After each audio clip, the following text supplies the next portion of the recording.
On a crisp September morning at London's Heathrow Airport, Marcus Thompson emerged from Gate B7 with a confident stride, his well-groomed American Bulldog, Duke, walking perfectly at his heel.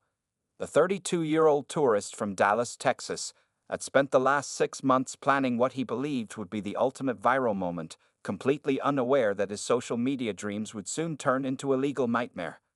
Marcus wasn't your typical tourist. Back home, he ran a moderately successful TikTok account with 50,000 followers, mostly posting videos of Duke performing various tricks. The muscular white and brown bulldog was exceptionally well trained, responding to both verbal commands and hand signals with impressive precision. This was largely due to Marcus spending 2 years working with a professional dog trainer, though he often took full credit for Duke's abilities in his social media posts. As they made their way through the bustling airport, several travelers stopped to admire Duke. The bulldog's powerful build and gentle demeanor created an interesting contrast that always drew attention. Marcus beamed with pride each time someone asked to pet his dog, already imagining how many views his planned prank would generate. "What a beautiful dog," remarked an elderly British woman, reaching down to pat Duke's head. "We don't see many bulldogs this well behaved anymore." Marcus smiled and thanked her, but his mind was already racing ahead to his plans. In his carry-on bag, he had carefully packed his new smartphone with extra battery packs and a small stabilizer. He had even researched the best times to visit Buckingham Palace and the optimal spots for filming. What he hadn't researched, however, were the legal implications of interfering with the Queen's Guard. After collecting their luggage, Marcus and Duke took a black cab to their hotel in central London. The taxi driver, a chatty man named Bill, shared stories about various American tourists he'd driven over the years.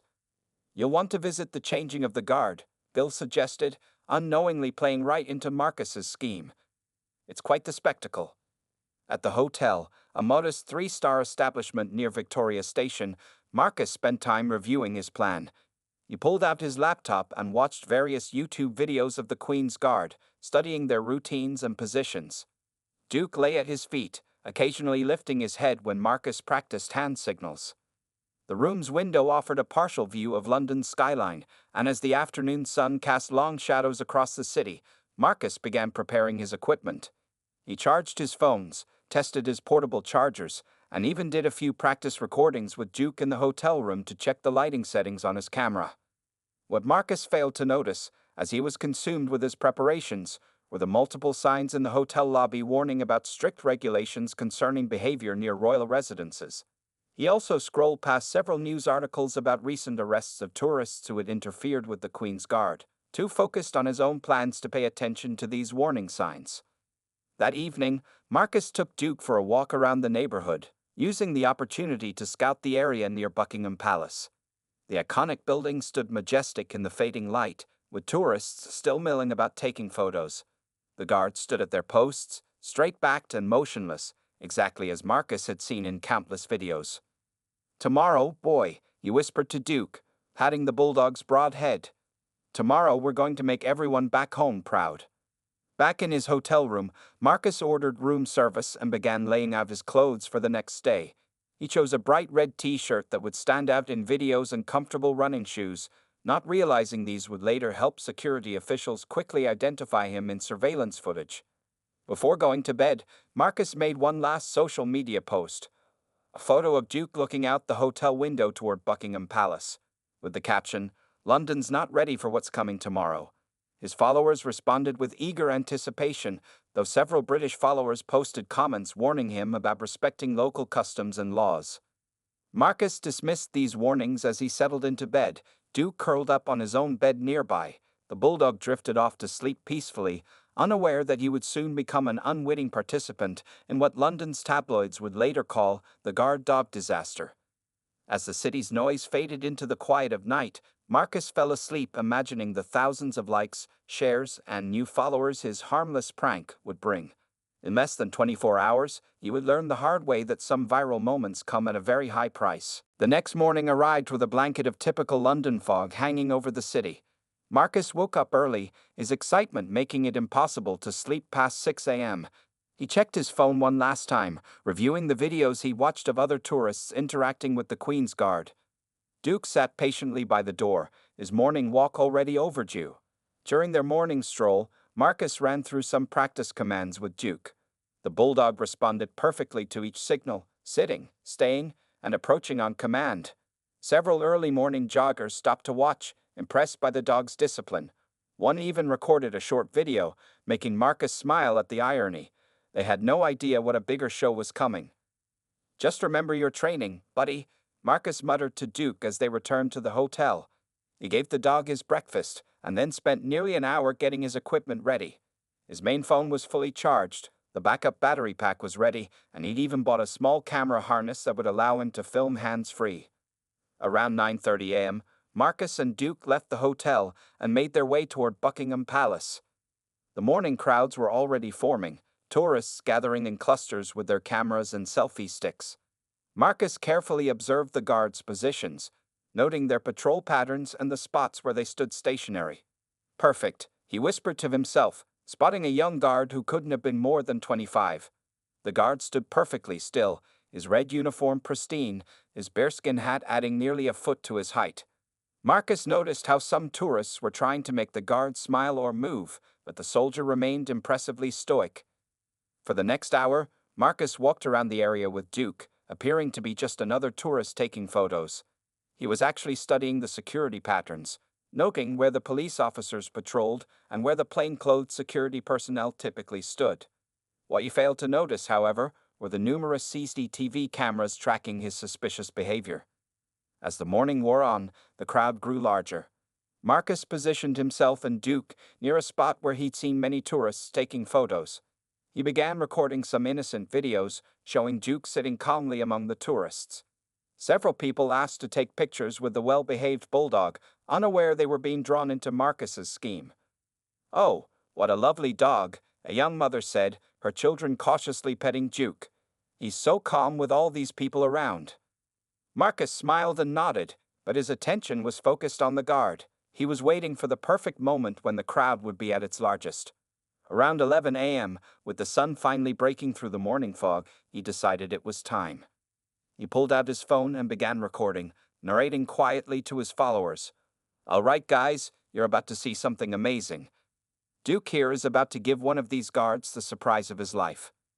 The tourists around him continued taking photos, some noticing Marcus's unusual behavior, but most focused on the guard. Duke sat obediently at Marcus's feet, his muscular frame drawing admiring glances from passersby. Marcus's hands were slightly shaking as he adjusted his camera angle. He could feel his heart racing with anticipation. In his mind, he was already imagining the video going viral, his follower count skyrocketing, and maybe even getting invited onto morning talk shows. What he didn't notice was a plainclothes security officer who had been watching his suspicious behavior for the past hour. The officer had already radioed his colleagues, and several security personnel were quietly moving into position around the area. As the crowd reached its peak density, Marcus took a deep breath. He looked down at Duke, who was watching him intently, waiting for a command. The Bulldog's muscles were tense, ready to spring into action at his master's signal. "Just a few more minutes," Marcus whispered, more to himself than to Duke. He was waiting for a group of school children to finish their photos with the guard. The timing had to be perfect, enough people to witness and record the incident, but not so many that someone might get hurt in the chaos he was about to create. The guard remained motionless, staring straight ahead, unaware that he was about to become the centerpiece of what would soon be described in police reports as a deliberate act of harassment and public nuisance. As the school group moved away, Marcus took one final look around, gripped his phone tighter, and prepared to give Duke the command that would change both their lives forever. Time seemed to slow down as Marcus gave Duke the hand signal they had practiced countless times. The Bulldog's ears perked up instantly, his body tensing as he recognized the command. In that split second before chaos erupted, several tourists had their cameras pointed at the guard, inadvertently capturing what would soon become viral footage for all the wrong reasons. "Go get him, Duke," Marcus commanded, his voice loud enough to draw attention from nearby tourists. The Bulldog, trained to follow commands without hesitation, sprang into action. His powerful legs propelled him forward as he charged toward the guard, barking aggressively, exactly as Marcus had trained him to do for this prank. The guard, though trained to maintain composure, visibly stiffened as the muscular Bulldog approached. While his training demanded he remain still, his human instincts were screaming at him to move. Sweat began to form on his brow, visible beneath his bearskin hat, as Duke circled him, barking and showing his teeth. Tourists gasped and backed away, creating a wide circle around the unfolding scene. Many raised their phones to record, while others called out in alarm. A group of school children who had been nearby began crying, their teachers quickly hurrying them away from the scene. "It's just a joke," Marcus called out, still filming with his phone. "He won't actually bite," but his words were drowned out by Duke's increasingly aggressive barking. The bulldog, encouraged by the commotion he was creating, began moving closer to the guard, his teeth bared and his powerful jaw snapping. The guard maintained his position with remarkable discipline, but his face had gone pale. Despite his military training, being approached by an aggressive dog while being required to stand still was a uniquely terrifying experience. His fingers tightened almost imperceptibly on his rifle, though he maintained enough presence of mind not to move it. Several Japanese tourists screamed as Duke made a particularly close pass to the guard's legs. A young woman dropped her ice cream cone in shock, while an elderly man clutched his chest and was helped to a nearby bench by his family. Marcus, still filming, was grinning at what he thought would be his viral masterpiece. He failed to notice the rapid response developing around him.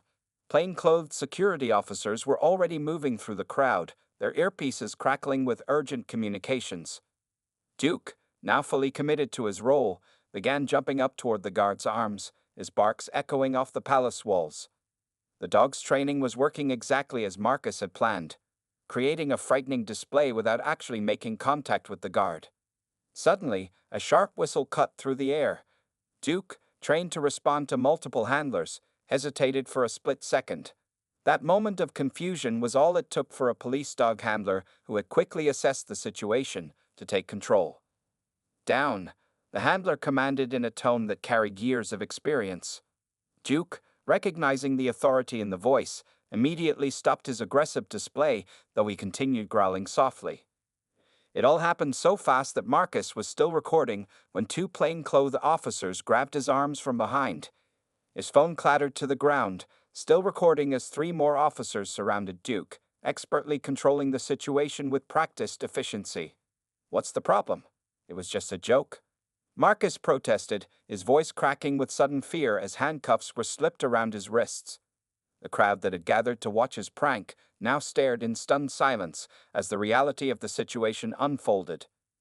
Duke, now calm but confused, was quickly secured by the police dog handler, who had produced a professional-grade leash from his tactical vest. The bulldog looked uncertainly between his owner and the handler, whining softly as he sensed the tension in the air. The guard remained at his post throughout the entire incident, maintaining his composure even as other guards arrived to relieve him. Only after he was properly relieved did he allow himself to wipe the sweat from his brow, his hands shaking slightly from the adrenaline. As Marcus was led away, still protesting that it was just for social media, tourists began sharing their videos with the police officers who had arrived on scene. The footage would later be used as evidence, showing clear premeditation in Marcus's actions as he gave Duke the commands to harass the guard. The entire incident had lasted less than 5 minutes, but its consequences would echo far longer. As Marcus was escorted to a waiting police vehicle, his abandoned phone continued recording on the ground, capturing the final moments of his failed attempt at social media fame and the beginning of his legal troubles. The police van's doors slammed shut with a metallic clang, leaving Marcus alone in the small holding compartment. Through the vehicle's reinforced windows, he could see Duke being led away by the police dog handler, the bulldog looking back repeatedly at the van with confused eyes. Outside, the scene at Buckingham Palace was transforming into a hub of official activity. Two police officers were taking statements from tourists who had witnessed the incident, their notepads filling quickly with detailed accounts. A Japanese tour group's guide was acting as translator, helping officers understand what his clients had seen and recorded. The dog was clearly trained for this. One witness, an off-duty veterinarian from Canada, explained to a detective. Those weren't random aggressive behaviors, that was a choreographed performance. The dog was following specific commands. Meanwhile, inside the palace grounds, the young guard who had endured the ordeal was giving his own statement. Finally able to speak freely, his professional composure cracked slightly as he described the experience. In training, they prepare us for all sorts of distractions, he explained to his superior officer. People making faces, shouting, even touching us. But having a trained dog directed at you while maintaining position, that's something else entirely. Social media was already exploding with videos of the incident. Palace security officials were working quickly to contact witnesses, requesting they not share the footage online, but several clips had already gone viral. Hashtag Buckingham Dog Prank and hashtag Guard Incident were trending on Twitter within hours. At the local police station, Marcus sat in an interview room, the gravity of his actions becoming clearer with each passing minute. His tourist visa had been immediately suspended, and his phone, camera, and other electronic devices were being examined by cybercrime specialists. Mr. Thompson, the investigating officer began, placing a folder on the table between them. We've reviewed your social media accounts. The planning that went into this incident is clearly documented. Would you care to explain your actions? Marcus, his confidence now completely deflated, stared at his hands. The likes and followers he'd hoped to gain seemed trivially meaningless compared to the legal trouble he was facing. His lawyer, hastily arranged through the American embassy, sat beside him, looking grave. At the same time, Duke was being evaluated by police veterinarians and animal behavior specialists. The Bulldog's training and temperament were being assessed to determine if he posed any genuine threat or was simply following trained commands. This is an exceptionally well-trained animal, the lead veterinarian noted, watching Duke perfectly execute basic commands. The problem isn't with the dog, it's how that training was misused. News fans began gathering outside the police station, their satellite dishes reaching into the grey London sky. Local reporters were already piecing together Marcus's social media history, finding numerous posts that hinted at his planned prank. Inside the station, Marcus's lawyer received a preliminary list of potential charges: harassment, causing public distress, misuse of a trained animal, and various violations of royal protection laws. The lawyer's expression grew increasingly concerned as she read through the document. What about Duke? Marcus asked quietly, his voice breaking. What's going to happen to my dog? The police officers exchanged glances before one responded. The animal welfare unit is evaluating him. Given the circumstances, his future will depend on several factors, including the court's decision. Outside Buckingham Palace, tourist activities had resumed, but there was a noticeable increase in security presence. The incident had exposed a unique vulnerability in royal protection protocols, leading to an immediate review of procedures regarding trained animals near guard posts. As the afternoon wore on, Marcus's viral moment had indeed come true, but not in the way he had imagined. News websites were running the story with headlines like "Tourist's Guard Dog Prank Backfires Spectacularly" and "Social Media Stunt at Palace Leads to Arrest." In the police station's holding area, Marcus was allowed one phone call. He dialed his parents in Texas, dreading the conversation ahead. As the phone rang, he could see his reflection in the window, a sobering image of a social media influencer whose quest for viral fame had led him directly to a holding cell in a foreign country. The day that had started with dreams of internet stardom was ending with Marcus facing serious criminal charges, his dog in custody, and his future uncertain. The immediate response to his harmless prank had unfolded with a speed and seriousness he had never anticipated, and the consequences were only beginning to unfold. The following days unfolded like a nightmare for Marcus Thompson. Sitting in his temporary cell at the London police station, he watched through a small TV as his story became international news. Every major network was running the footage of Duke circling the royal guard, followed by clips of Marcus being led away in handcuffs. His parents had hired Jennifer Mitchell, a prominent London-based attorney who specialized in cases involving American tourists. She arrived at the station early the next morning, carrying a thick folder of similar cases, though none quite like this one. The prosecution is taking this very seriously, Jennifer explained during their first meeting. They're using your social media posts as evidence of premeditation. Those TikTok videos of you training Duke for what you called the ultimate prank aren't helping your case.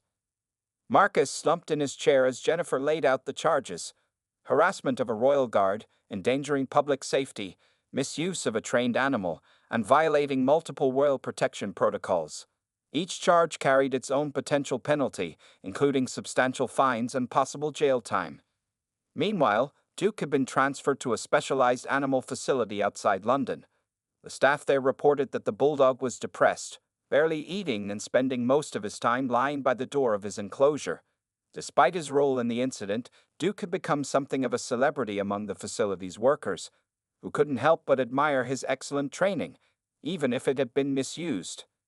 Back in Texas, Marcus's parents were dealing with their own crisis. Reporters camped outside their Dallas home, seeking comments about their son's actions. His father, a respected veterinarian, faced uncomfortable questions from clients about his son's treatment of Duke. The British press was having a field day. The tabloids ran sensational headlines like "Guard Dog Gone Wrong," "American's Royal Prank Fails Spectacularly," and "Palace Prank Proves Costly." "Tourist Faces Jail Time." More serious newspapers used the incident to discuss the increasing problem of social media stunts at historical sites. Marcus's social media accounts, which had been his pride and joy, turned into a source of public ridicule. Screenshots of his previous posts about planning the ultimate London prank were being shared widely, accompanied by scathing comments. His follower count skyrocketed, but not for the reasons he'd hoped. People were following just to leave angry messages about his treatment of both the guard and Duke. The young guard, whose name was kept confidential, received commendation for maintaining his composure during the incident. Behind closed doors, however, palace officials were reviewing security protocols. The incident had exposed an unexpected vulnerability in their procedures. 3 days after the incident, Marcus was finally granted bail with strict conditions. He had to surrender his passport, check in daily at a local police station, and stay at least 1 mile away from any royal residence.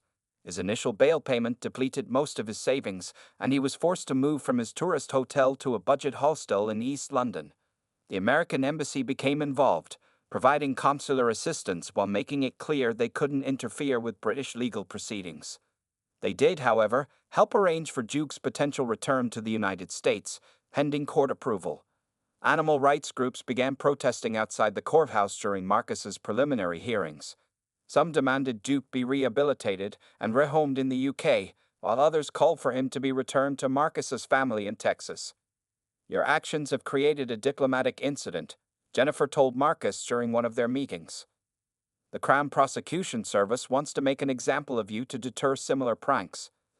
They're particularly concerned about the use of a trained animal as a prop for social media content." Marcus's employer back in Dallas, where he worked as a social media manager, placed him on indefinite leave. His work laptop was still in his hotel room, full of client files he couldn't access. With each passing day, the consequences of his harmless prank grew more severe. Late one night in his hostel room, Marcus found himself watching yet another news report about his case. The reporter was interviewing a behavioral expert to explain how Marcus had abused Duke's training and trust for social media fame. As the Bulldog's sad eyes appeared on screen, Marcus finally broke down, realizing how many lives he had impacted with his thoughtless actions. His phone, which had once been his gateway to social media fame, now sat silent in a police evidence locker. Instead of viral stardom, Marcus had achieved a different kind of notoriety, becoming a cautionary tale about the dangers of pursuing social media fame at any cost. The wood-paneled courtroom at Westminster Magistrates' Court felt suffocating as Marcus Thompson stood in the dock for his first formal hearing. His attorney, Jennifer Mitchell, addressed him in a conservative navy suit borrowed from her son, hoping to project an image of respectability to the court. A prosecutor, Charles Blackwood, presented a methodically organized case against Marcus. The evidence was damning. Dozens of social media posts documenting his plans, surveillance footage from around Buckingham Palace showing him studying the guards' months training his dog specifically for this purpose. He documented every step on social media, even bragging about how he would make history at Buckingham Palace. The courtroom watched as Blackwood played a compilation of Marcus's TikTok videos. Each clip showed him training Duke to respond to specific commands that were later used in the incident. Marcus slouched lower in his seat as his own voice echoed through the courtroom. "Just wait till London sees what Duke can do." Jennifer Mitchell mounted the best defense she could, emphasizing Marcus's clean prior record and his genuine remorse. She presented character references from his employers in Dallas and his local dog training community. However, her strongest argument centered on Marcus's willingness to take responsibility for his actions. "My client acknowledges the severity of his actions," Jennifer argued. "He has cooperated fully with authorities and is prepared to make amends." This was a misguided attempt at internet fame, not a malicious attack on a British institution. The proceedings were interrupted by daily media coverage. News vans remained parked outside the courthouse, their reporters delivering updates to audiences worldwide. Marcus's case had become a symbol of social media culture gone wrong, leading to debates about influencer culture and responsibility. During a lunch break, Jennifer received news that would significantly impact their case. The young guard whom Duke had harassed had agreed to provide a statement to the court. His words were measured but impactful. "While I maintained my position as trained, the incident has affected my ability to focus during duties. Every time I hear a dog bark during my shift, I feel my heart rate increase." Back in the courtroom, Marcus listened as animal behavior experts testified about Duke's training. They explained how the Bulldog had been conditioned to perform aggressive displays without actually attacking, a complex training process that further demonstrated premeditation. The dog was essentially turned into a weapon for entertainment, one expert testified. Though trained not to bite, the psychological impact on both the guard and the public was very real. The prosecution introduced evidence from Marcus's phone, including text messages to friends boasting about his plans. In one message, he had written, "Going to make these stuck-up guards move for once. Duke's going to give them the show of their lives." Jennifer worked to negotiate a plea deal, spending long hours in discussions with the prosecution. She knew Marcus's best chance lay in showing genuine remorse and accepting responsibility. The alternative, a full trial, could result in significant jail time. As the legal proceedings continued, Duke remained in custody at the animal facility. Regular reports about his behavior were submitted to the court, describing him as a well-trained but increasingly anxious animal, clearly missing his family. Marcus's parents attended every hearing, sitting quietly in the public gallery. His father, the veterinarian, provided expert testimony about Duke's training and temperament, helping to establish that the dog posed no genuine threat to public safety when properly handled. The case attracted attention from legal scholars who noted its unique aspects. It raised questions about social media's influence on criminal behavior, the use of trained animals in public pranks, and the appropriate penalties for social media-motivated crimes. During the final days of hearings, Marcus was allowed to make a statement to the court. Standing in the dock, his voice shaking, he expressed his remorse.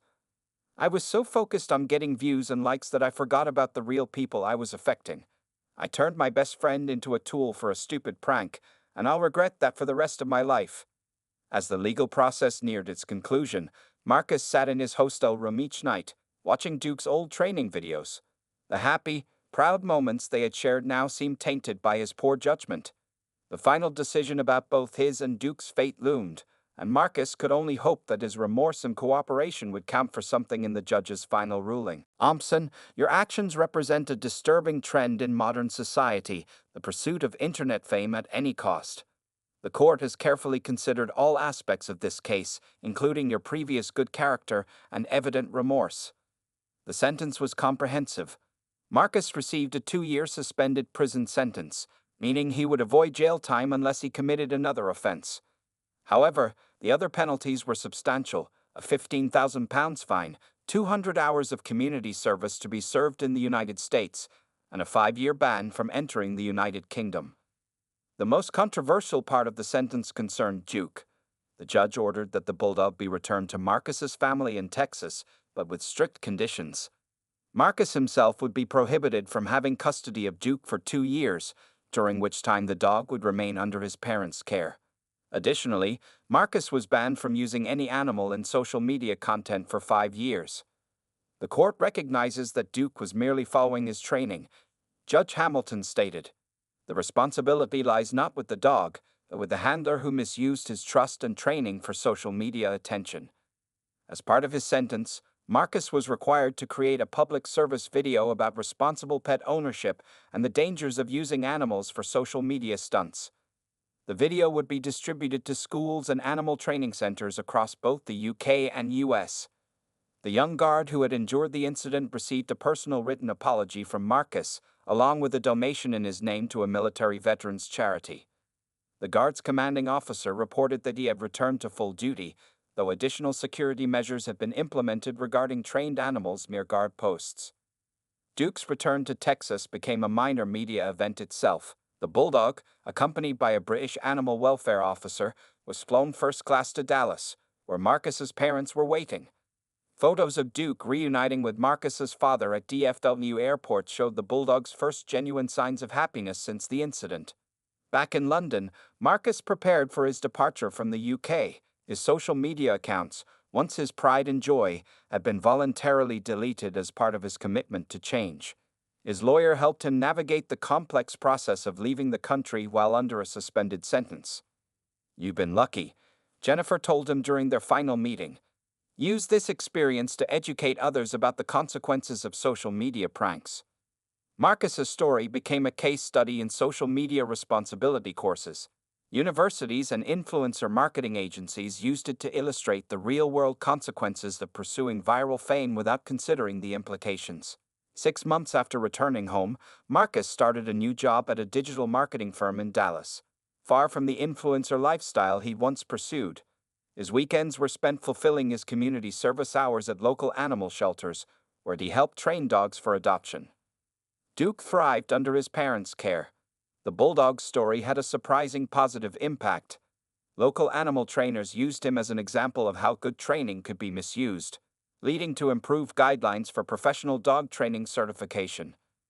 During his mandatory counseling sessions, Marcus gained insight into the mindset that had led to his actions. "I was so caught up in the numbers, likes, followers, views, that I lost sight of basic human decency," he admitted to his therapist. 1 year after the incident, Marcus was invited to speak at a conference about social media responsibility. His presentation, titled "From Viral Dreams to Real-World Consequences," received positive attention for its honesty about the dangers of seeking internet fame. Though banned from visiting the UK, Marcus sent annual donations to British dog welfare charities and maintained contact with the animal facility that had cared for Duke during the legal proceedings. The staff there used his case to advocate for stronger regulations regarding the use of trained animals in public spaces. As the second anniversary of the incident approached, Marcus sat in his parents' backyard, watching Duke play with their other dogs. The Bulldog had fully readjusted to family life, showing no lasting effects from their London misadventure.